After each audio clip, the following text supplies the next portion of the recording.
Hello বন্ধুরা, আমরা যারা ফটো এডিটের কাজ করি আমাদের কাছে অনেক সময় এমন কিছু ফটো আসে যেটাতে এমন নানান রকমের স্পট থাকে। তো অনেক সময় আমরা এই ধরনের ফটোতে কাজ করতে গিয়ে বিভিন্ন টুল ব্যবহার করে ফটোটির অরিজিনাল কোয়ালিটি নষ্ট করে ফেলি।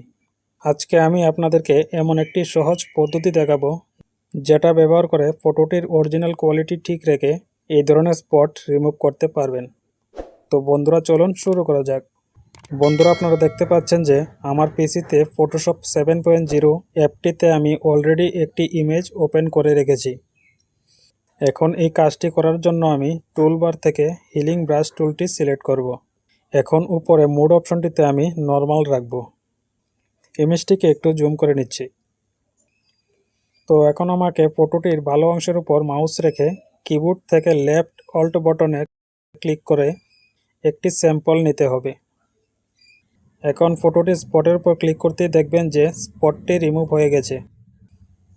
এখন দ্বিতীয় স্পটটির উপর মাউস ক্লিক করে সেটিকেও রিমুভ করে দিলাম। বাকি স্পটগুলিকেও সেম একইভাবে রিমুভ করে নিচ্ছি। বন্ধুরা, আপনারা দেখলেন যে ফটোতে এমন কিছু হালকা স্পট থাকলে সেটিকে কিভাবে রিমুভ করতে হয়।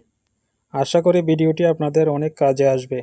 ভিডিওটি ভালো লাগলে অবশ্যই একটি লাইক করবেন, আর আপনার বন্ধুদেরকে হেল্প করতে চাইলে ভিডিওটি শেয়ার করতে পারেন।